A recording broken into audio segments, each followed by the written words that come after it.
Hi everyone. Now we will doing solution of assignment number 2. Okay सबसे first of all तो I am sorry because question number 3 में मैंने note लिखना miss हो गया था. उसमें नोट लिख लेना, उसके बाद में क्वेश्चन को सोल्व करना. फर्स्ट हम पहले वाला क्वेश्चन सोल्व करते हैं. कर लिया होगा आई थिंक. पहला क्वेश्चन बहुत अच्छा था इसका. हमने क्या कहा था, कोई भी क्यूब है या कोई यूनिट सेल है, इस यूनिट सेल के ईच कॉर्नर पर कौन पार्टिकल्स है? एटम है ए एटम प्रेजेंट है ईच कॉर्नर पर. Okay and centre of cube में कौन है? ए. बेस के सेंटर में कौन है? बी. ठीक है.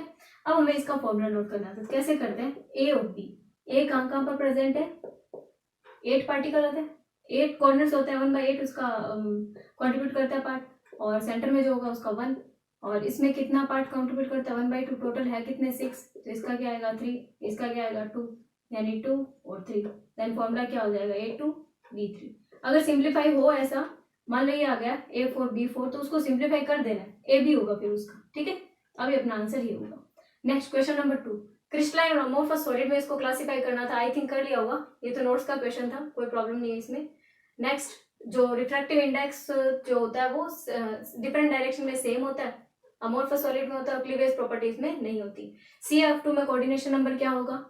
Ca का तो होगा 8, और केटाइन का क्या, एनाइन का क्या होगा? 4. देन केटाइन का मैक्सिमम हो गया इसमें. Na2O में क्या होगा? ऑक्सीजन का 8 और केटाइन का क्या हो गया? 4. तो एनाइन का मैक्सिमम हो गया.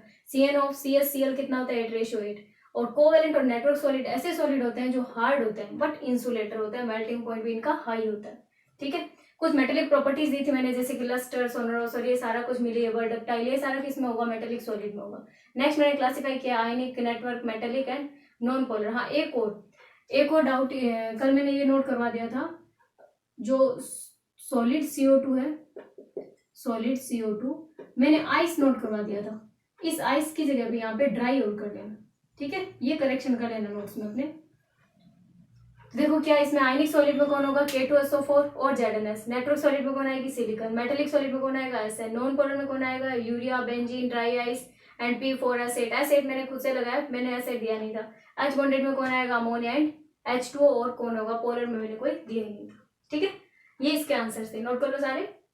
अब लेते क्वेश्चन नंबर 9, जो कि मैंने कल करवा दिया था क्लास में, इसमें वीडियो में करवा दिया था. लास्ट वीडियो में मैंने 9 नंबर क्वेश्चन करवा दिया था. Right question number 10.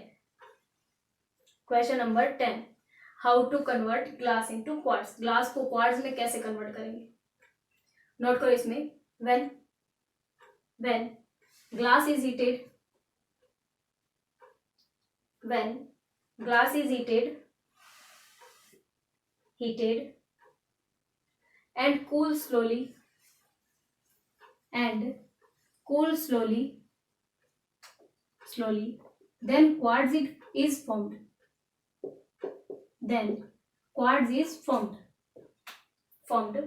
आगे नोट करो. Quartz is crystalline solid.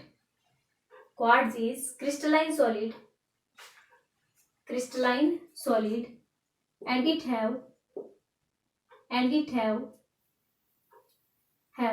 SiO4 units, which are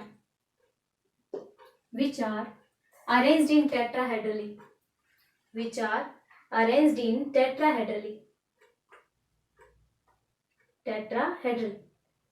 and regular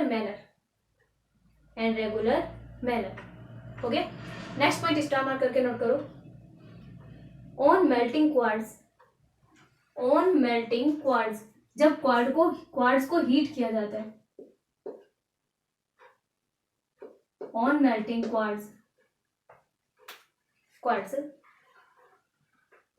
and cooling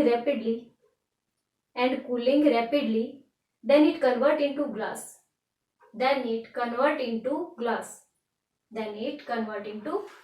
ठीक है. यानी कोई भी हमारे पास में ऐसा है, ग्लास को धीरे धीरे ठंडा गर्म करके धीरे धीरे ठंडा किया जाता है, तब तो क्या बन जाएगा? क्वार्ट्ज. और क्वार्ट्ज को गर्म करके एकाएक क्या किया जाता है? ठंडा किया जाता है, तो क्या बनेगा? ग्लास. ठीक है. क्वार्ट्ज का मेल्टिंग पॉइंट अगर लर्न रखना हो तो कर लो, नहीं तो 12th के अकॉर्डिंग कोई रिक्वायर्ड नहीं है. क्वार्ट्ज का मेल्टिंग पॉइंट नोट कर लो, 1670 degree Celsius. And general glass का हम लेते हैं तो अप्रोक्सीमेट 600 डिग्री सेल्सियस. 60 पॉइंट नहीं है इसका, शार्प पॉइंट क्यों नहीं है? बिकॉज अमोर्फस है इसलिए। ग्लास का होता है 600 डिग्री सेल्सियस। क्लियर है? नोट करो इनको। Next we come on topic number 6, voids in crystal lattice. Voids क्या होते हैं? स्टॉप को राइटिंग को देखो ध्यान से। वर्ड्स का मतलब क्या होता है? कोई भी अपने पास में लैटिस होगा, लैटिस में क्या होंगे? कुछ लैटिस पॉइंट्स होंगे, यानी लैटिस साइड्स होंगी। कोई भी लैटिस है हमारे पास, लाइक दैट, ये रफली बनाया मैंने। जैसे यहाँ पे इसके पार्टिकल हो गए, पार्टिकल के अलावा जो भी खाली जगह रह जाएगी वहां पर खाली जगह पे क्या बन जाएंगे? वर्ड्स बन जाएंगे। उसको हम क्या बोलते हैं? इंटरस्टिशियल स्पेस बोलते हैं। इंटरस्टिशियल स्पेस में क्या बन जाएंगे? वर्ड्स। तो वर्ड्स को कैसे हम कंसिडर कर सकते हैं? कितने टाइप के वर्ड्स होते हैं देखो ध्यान से।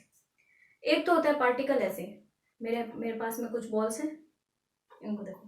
पार्टिकल ऐसे होते हैं, क्या इनके बीच में कोई वर्ड्स बनेगा? नहीं बनेगा। ठीक है, दो दो से कोई भी वर्ड नहीं बनता।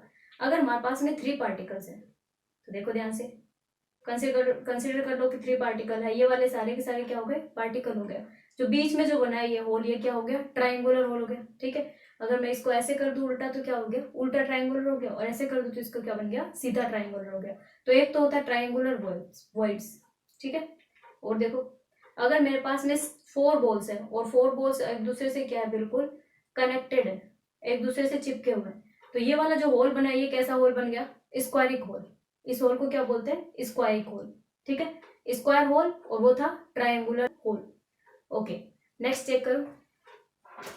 नेक्स्ट हमारे पास में 3 ऐसे 3 है और एक इसके ऊपर कोई दूसरा आ गया, सेम भी हो सकता है अदर भी हो सकता है। इसको क्या बोलते हैं हम? Tetrahedral words. 3 ऐसे, एक हमने इसके ऊपर रख दिया, इसका मतलब क्या हो गया? Tetrahedral words. Complete.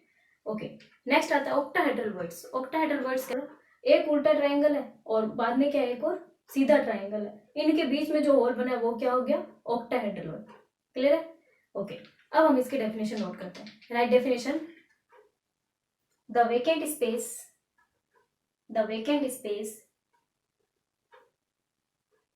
in lattice is called voids. Voids is called voids. There are many types. Many types. First type note करो, triangular voids. Triangular void. Triangular void में नोट करो, when 3 constitute particles attached with each other, 3 constitute particles attached with each other, then triangular voids are formed. Triangular voids are formed.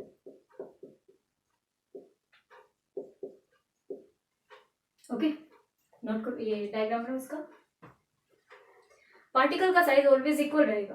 आप लोग एक coin को use कर सकते हो या पेन का जो पीछे वाला होता है उसको यूज कर सकते हो ताकि बराबर बने, सारे के सारे इक्वल बने। क्लियर है? अगर मैं पूछूंगी इस वॉइड का CN क्या है, इस वॉइड का कोऑर्डिनेशन नंबर क्या है, तो क्या बोलोगे? 1 2 3, 3 ही आपस में जुड़े हुए हैं, देन क्या हो जाएगा? Coordination number equals to 3। Coordination number equals to 3। Complete. Okay, second number word note करो। सेकंड नंबर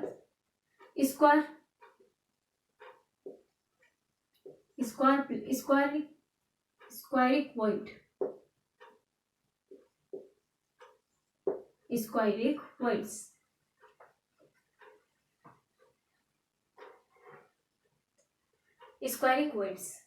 स्क्वायरिक वर्ड्स में नोट करो, when 4 constitute particles attached with each other,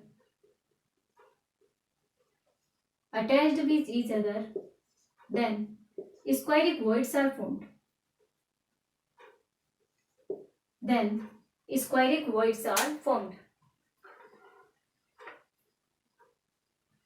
Squaric words are formed. Complete. Next note करो।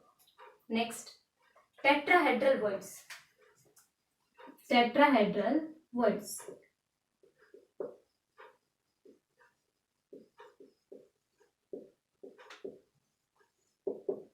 Tetrahedral voids. अच्छा इसका CN बताओ, CN equals to इसका 4।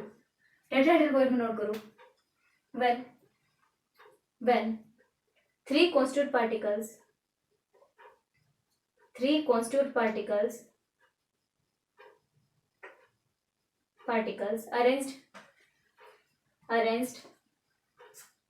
arranged and one constituent particle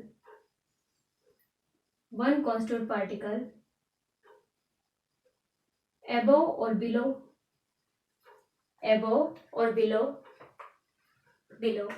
triangular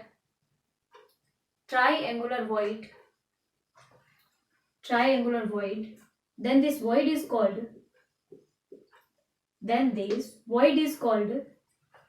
tetrahedral voids। CN क्या होगा 4, CN equals to 4। Next octahedral voids, next word note करो, octahedral voids।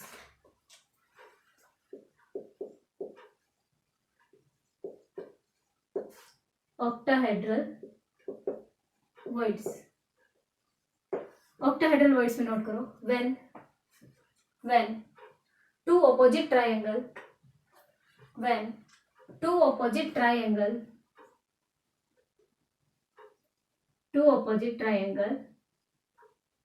arranged on each other,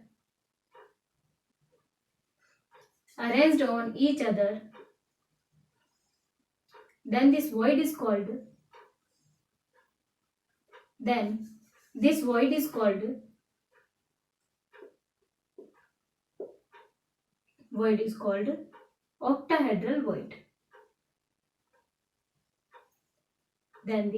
is called octahedral void। Okay, draw करो इसको। Other colour के pen होंगे आपके पास में, उससे बनाना इसको। ये octahedral void से CN क्या हो जाएगा इसका 6, यानी 3 तो नीचे ऐसे और 3 वापस से ऊपर इस तरीके से, तो इसका मतलब ये बन गया कौन octahedral voids। इसको फिर भी अरेंज करना चाहते हो, स्टार बनाना आता होगा, ऐसे इसका अरेंजमेंट बता सकते हो।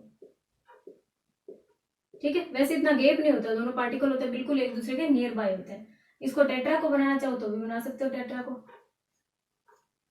ये टेट्राहेड्रल वॉइड ऐसे बन जाएगा। ठीक है, स्क्वायरिक में कोई प्रॉब्लम है नहीं, डायरेक्ट ऐसे, और ट्रायंगुलर में ऐसे। ठीक है, बनाओ, कंप्लीट करो इसको। Let's we come on topic number 7, packing efficiency. Packing efficiency में हमें थ्री चीजें कैलकुलेट करनी है। किस किस की? सिंपल क्यूब की, BCC की एंड FCC की, टोटल 3 चीजें कवर करनी है। उससे पहले जो वर्ड्स वाला टॉपिक लिख रहे थे उसमें एक लाइन नोट करो, very important line. Tetrahedral voids are always double from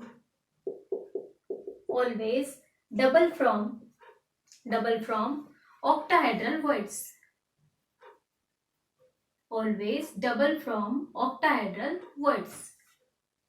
clear है? ओके, अब हम SC का पैकिंग एफिशिएंसी कैलकुलेट कर रहे हैं। पहले देखो ध्यान से, उसके बाद में नोट करना। ओके, SC का मीनिंग क्या होता है? SC में पार्टिकल्स कहाँ कहाँ अरेंज रहते हैं? ये क्यूब बनाया मैंने, लाइंस को मिला दो आपस में। ठीक है, एक ईच कॉर्नर पर 1 1 रहते हैं। एक बार तो हम ये बना देते हैं नॉर्मल वाला डायग्राम, उसके बाद हम इसके पैकिंग एफिशिएंसी वाला डायग्राम नोट करते हैं। 1 2 3 4 1 2 3 4। ठीक है, टोटल नंबर ऑफ लिख देते हैं, टोटल नंबर ऑफ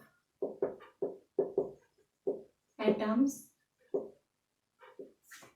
इसका सिंबल नोट करते हैं हम, Z equals to 1/8 multiply 8 equals to 1। 1/8 means each particle का कॉन्ट्रीब्यूट कितना 1/8, और टोटल है कितने पार्टिकल्स 8। क्लियर? अब नोट करो, consider that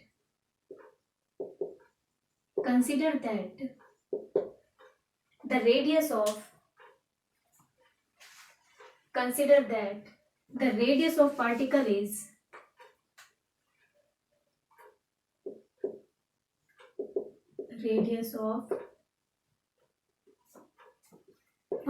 is small r, and side of cube side कह सकते हो, एज कह सकते हो, cube is small A, side of cube is small A. Okay, अब देखो क्या करना है इसमें, हमें वापस से ऐसा डायग्राम बनाना पड़ेगा। जो इसमें सबसे स्मॉल लेंथ लग रही है हमारे डायग्राम के अकॉर्डिंग, वहां पर पार्टिकल को अरेंज करना है ताकि हमें प्रॉब्लम नहीं हो। अभी मान लो एक पार्टिकल यहाँ है, एक पार्टिकल है, ऐसे बहुत सारे पार्टिकल है, पूरे 8 के 8 मैनेज है। बिकॉज मुझे क्या निकालने, वॉल्यूम निकालने, इसलिए मैंने इसको ऐसा बनाया। कोई भी पॉइंट लगा दो, A B C D E F G and H, अंदर वाला एच, ये पार्टिकल्स है। इसका रेडियस भी क्या है, आर है, इसका रेडियस भी क्या है, आर। ऐसे और भी पार्टिकल्स होंगे, सबका रेडियस क्या होगा यहाँ पर, आर। क्लियर है? इतना नोट करो, फिर आगे चलते हैं। आगे नोट करो, volume of cube is, volume of cube equals to a cube. जो भी इसकी साइड होती है उसका क्या होता है, हमेशा ही क्यूब होता है। जैसे इसका कर रहा है ना एस सी का, वैसा ही डीसीसी का, वैसा ही सेम टू सेम क्या है, एफसीसी का। तो एक को अच्छे से करो ताकि क्लियर हो जाए, प्रॉब्लम नहीं आए कहीं पे भी। तो नोट करो इसमें, packing efficiency equals to, packing efficiency eta equals to number of total atoms, number of total atoms multiply volume of one particle, volume of one particle upon क्या होगा, volume of cube, volume of lattice note कर दो, volume of lattice, और पूरे को क्या कर देना, multiply by 100, multiply by 100। Clear है? Okay, next, eta equals to number of total atoms कितना है, जेड इक्वल्स टू 1। और ये स्फेयर है, पूरा का पूरा गोल है, इसलिए इसका वॉल्यूम कितना होता है, 4/3 pi R cube.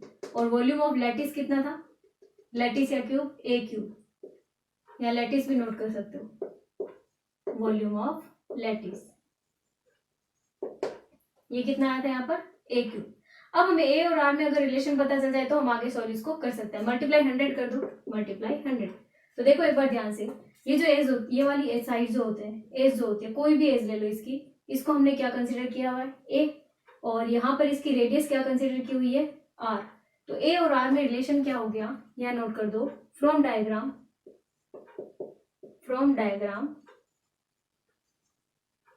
Diagram a equals to 2r, from diagram a equals to 2r। ठीक है, देन ए क्यूब क्या हो जाएगा, 2r का क्यूब मीन्स 8r क्यूब। तो ए क्यूब की जगह पे क्या रख सकते हैं हम, 8r क्यूब। देन क्या आ जाएगा आंसर हमारे पास, eta equals to 4/3 pi R cube multiply 100, और नीचे क्या रह जाएगा, 8r क्यूब। जो कट हो रहा है कट कर दो उनको, 2। तो हमारे पास आंसर क्या है, π/6 मल्टीप्लाई 100।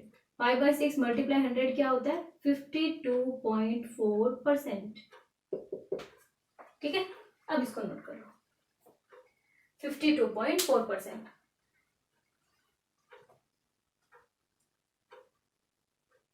हो गया? एक बार वापस समझो। सबसे पहले हम क्या करते हैं, SCO, BCCO या FCO, हम सबसे पहले ऐसा स्ट्रक्चर बना लेते हैं और टोटल नंबर ऑफ एटम्स कर लेते हैं, कैलकुलेट कर लेते हैं। टोटल नंबर ऑफ एटम्स वैसे भी पता है आपको कि SC का क्या होता है 1, BCC का क्या होता है 2, और FCC का क्या होता है 4। उसके बाद में क्या करते हैं, consider that radius of particle, particle की रेडियस क्या कंसिडर किया हमने, स्मॉल आर। और साइड ऑफ क्यूब हमने पहले भी स्मॉल ए कंसिडर किया था, और क्यूब में भी क्या करते हैं इसका, कि सारे के सारे क्या होता है इसमें इक्वल होते हैं। वॉल्यूम ऑफ क्यूब क्या होता है, हमेशा ही ए क्यूब होता है, मीन साइड का क्यूब। अब क्या होती है ईटा निकालने हमें, मतलब मैंने रूम दिया, रूम में 4 स्टूडेंट बैठे हैं और पूछा है कि इसका कितना पैकिंग एफिशिएंसी है। देन क्या आएगा, वॉल्यूम ऑफ 4 स्टूडेंट अपॉन क्या होगा, वॉल्यूम ऑफ रूम। तो सेम प्रोसेस यहाँ पर हुआ है, नंबर ऑफ टोटल एटम्स, एक एटम, टोटल एटम्स कितना है, फिर एक एटम का वॉल्यूम कितना, उतना टोटल का एटम हो जाएगा, एटम का वॉल्यूम हो जाएगा। फिर क्या आएगा, वॉल्यूम ऑफ लैटिस, लैटिस क्या होती है ए क्यूब, और मल्टीप्लाई क्या हो जाएगी 100। आगे ईटा इक्वल्स टू हमने नोट किया, तो यहाँ नंबर ऑफ एटम्स कितना आया था हमारे पास में 1, ये 1 रखा हमने।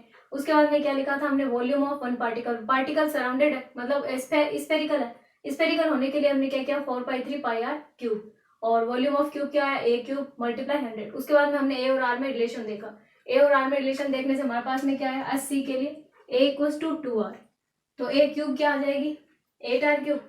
8r क्यूब को यहाँ पुट किया तो हमारे पास में आंसर ये आ गया। ठीक है, यहाँ नोट कर दो, वैकेंट स्पेस, इतना तो पैकिंग एफिशिएंसी है, देन वैकेंट स्पेस क्या हो जाएगा, vacant space equals to 100 minus 52.4, vacant space equals to 100 minus 52.4, करके देखो कितना आएगा, 100 माइनस 52.4, आंसर नोट करो 47.6।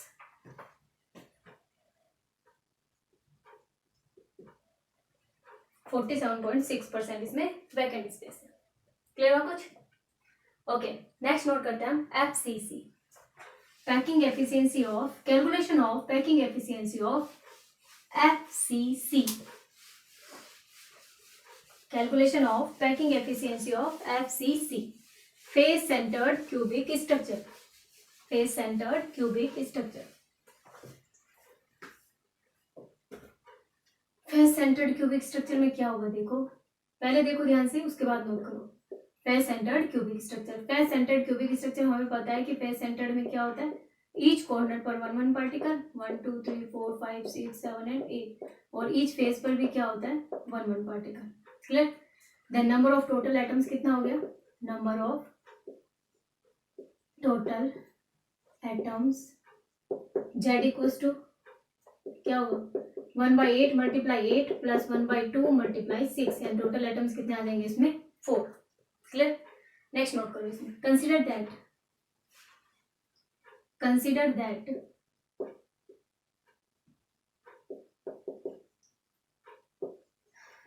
Consider that radius of particle कितना, particle is smaller, particle is smaller. आगे नोट करो, edge of lattice is, edge of lattice कह दो, यूनिट सेल कह दो, क्यूब कह दो, edge of lattice is small a, edge of lattice is small a. अब इसमें देखो एक ये वाला फेज डायगोनल और चाहिए हमें, फेज डायगोनल। आगे नोट करो इसमें, length of face diagonal is B, length of face diagonal is B।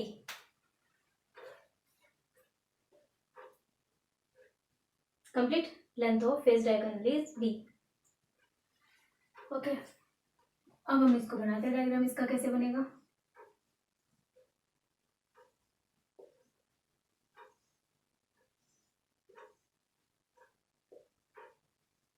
Cube बन गया क्यूब। अब देखो ऐसे रखना है पार्टिकल्स को, पार्टिकल का साइज इक्वल रखना है, एक बात ध्यान रखना है। तो मैं क्या मान रही हूँ इसमें, जो ये वाली लेंथ होती है ये तो है बी, और ये जो लेंथ होती है ये वाली, इसको बोला है मैंने ए। क्लियर? और जो स्फीयर है, स्फीयर की जो रेडियस मैंने कंसिडर किया वो कितनी है, स्मॉल आर। देखो वापस ध्यान से, ये मैंने एक पेज डायगोनल का डायग्राम बनाया एफसीसी का, इसमें क्या किया, क्यूब बनाया, क्यूब का 1 पार्टिकल 2 पार्टिकल एंड 3 पार्टिकल, इसको ऐसे मैनेज किया हुआ है। अब यहाँ मैंने इसका स्फीयर का रेडियस क्या कंसिडर किया हुआ, स्मॉल आर। क्लियर? यहाँ तो नोट करो, फिर आगे चलते हैं। ओके, वापस वही ईटा वाला फॉर्मूला लगा दो, ईटा इक्वल्स टू क्या होता है, Z multiply volume of 1 particle, volume of 1 particle upon क्या हो जाएगा, वॉल्यूम ऑफ क्यूब या लैटिस, वॉल्यूम ऑफ क्यूब या लैटिस मल्टीप्लाई बाय 100।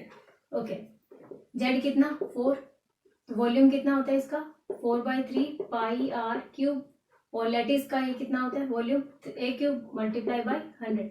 अब फिर हमें ए और आर में रिलेशन चाहिए, ए और आर में क्या रिलेशन होता है, देखो यहाँ पे ध्यान से, अगर मैं इसको कंसिडर करूं, ये वाला ट्राइंगल लिया मैंने, इसको कोई नेम दे देते हैं A B and C. D E F G H. वैसे ए बी सी से काम है हमें केवल, ठीक है, तो हम साइड में नोट करते हैं। फ्रॉम डायग्राम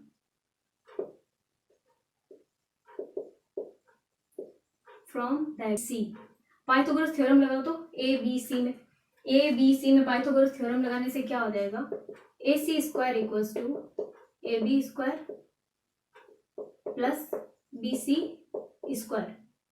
क्लियर है? ए सी की लेंथ देखो, ए सी की लेंथ ये मैंने क्या कंसिडर की थी, बी, हर एक डायगोनल बी हो तो क्या हो जाएगा, b square equals to A b कितना है चेक करो, ए बी ए और बी सी भी कितने हैं, ए, देन क्या हो जाएगा a square plus a square, then b square equals to क्या हो जाएगा 2a square, b square equals to 2a square. Complete? Okay, आगे देखो, अगर मैं इसकी बात करूं, इसका आर के साथ क्या रिलेशन होगा, देखो एक आर, इसके आर 2 आर और इसका क्या हो गया एक और आर, यानी टोटल कितने हो गए 4 आर। 4 आर इक्वल्स टू क्या होता है हमेशा ही बी, तो यहां से इसको स्क्वायर को हटाओ तो क्या बन जाएगा, b equals to a root 2। इसको इक्वेशन नंबर 1 कर देते हैं। आगे देखो b इक्वल्स टू क्या हो गया, b इक्वल्स टू 4r। देखो वापस ध्यान से, b इक्वल्स टू 4r कैसे हुआ, एक आर इसका, 2 आर इसके बीच वाले के और एक आर इसका, आर आर आर कितने हो गए टोटल 4r। ठीक है, ये 4r इसके हो गए और ये लेंथ कितनी हो गई b, तो b इक्वल्स टू क्या हो गया 4r, equation number 2। Then from equation 1 and 2 4r equals to क्या हो गया a रूट 2, या नोट कर देना बीच में, from equation 1 and 2 4r equals to a root 2। हमें किसका वैल्यू चाहिए, a का, देन a इक्वल्स टू क्या आ जाएगा, a equals to 4r upon root 2 और a क्यूब इक्वल्स टू क्या हो जाएगा, a cube equals to 4r upon root 2 का क्यूब, 4r अपॉन रूट 2 का क्यूब। बनाते हैं इसको, कैसे बनेगा, 4/3 pi R cube multiply by, चलो मल्टीप्लाई बाद में करेंगे, पहले हम इसको नोट करते हैं ना, ए क्यूब इक्वल्स टू क्या है 4r cube upon root 2, 4r cube मतलब 444 इंटू आर क्यूब, ठीक है, और रूट 2 का क्यूब इसको ऊपर चला जाएगा, रूट 2 का क्यूब 2 रूट 2 मल्टीप्लाई बाय 100। अब जो कट हो रहा है कट कर दो, ये कट हो गया, आर क्यूब से आर क्यूब कट हो गया, ये 4 से 4 कट हो गया, ठीक है, इतना ही रह गया। तो नोट करो इसमें आंसर क्या, ए 2 से कट हो रहा है ना, 2 से ये 2 कट हो, 2 से 4 कट हो गया, 2 रह गया, तो नोट करो रूट 2/6, रूट 2/6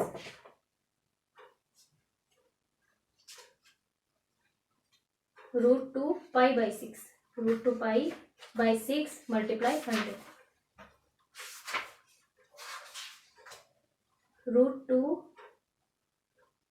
पाई/6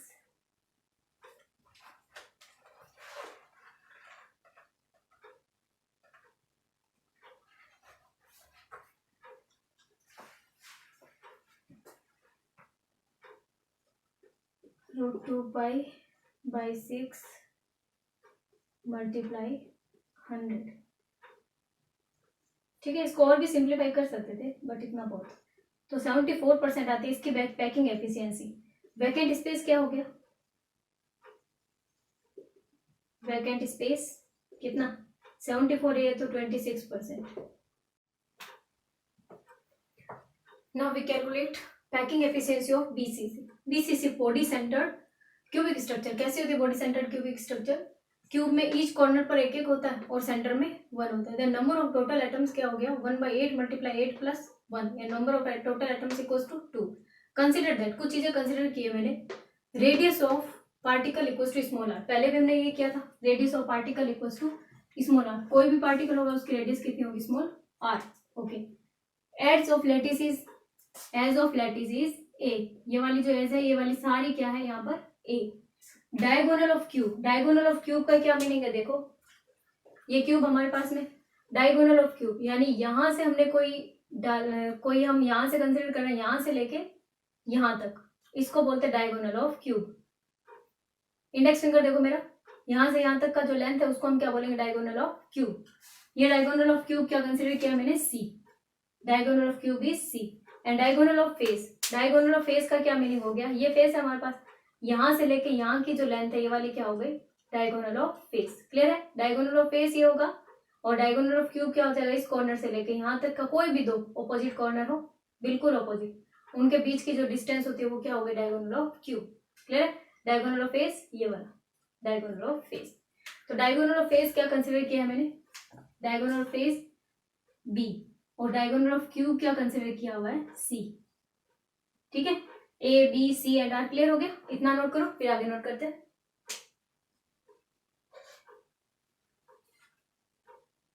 क्लियर है, ओके, आगे नोट करो, इसमें यही नोट कर देते हैं, from triangle,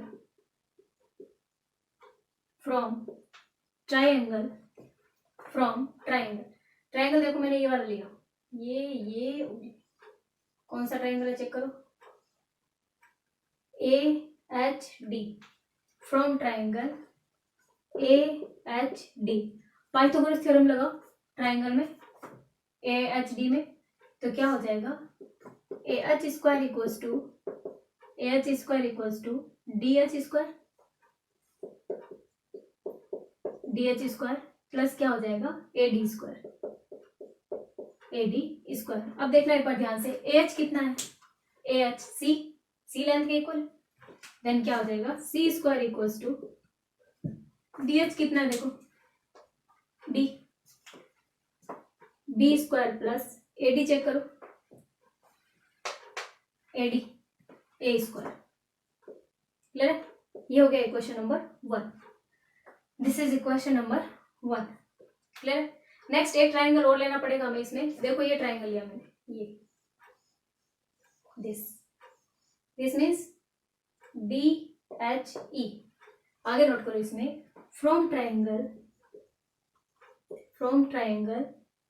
D H E, D H E, from triangle D H E. इसमें पाइथागोरस थ्योरम लगा दो, D H square equals to, D H square equals to D E square plus E H square. तो D H square की length कितनी है, D H equals to b square, b square equals to D A square plus E H, E and H, ये भी वो side of cube ही है, then क्या हो जाएगा, ए स्क्वायर।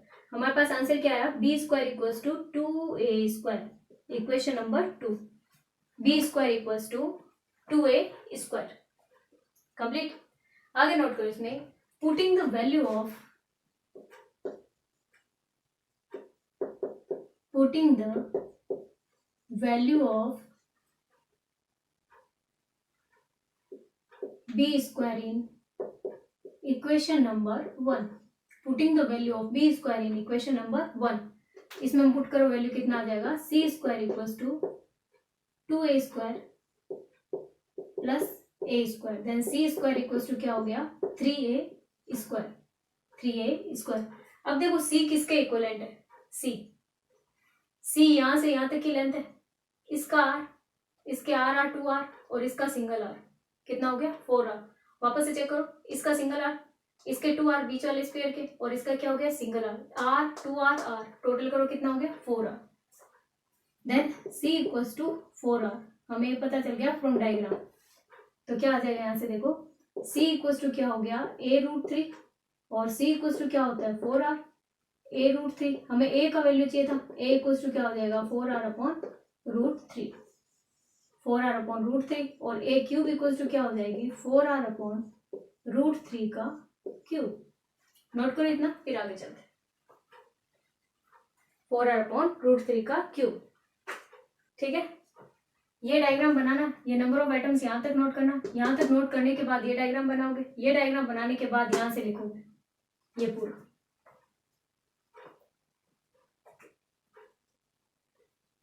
कंप्लीटेड। आगे नोट करो, packing efficiency eta equals to, formula वही है सेम पहले वाला, कोई भी चेंजिंग नहीं है। Packing efficiency eta equals to eta equals to number of atoms Z, number of atoms Z multiply volume of particle, volume of one particle, multiply 100 upon volume of lattice.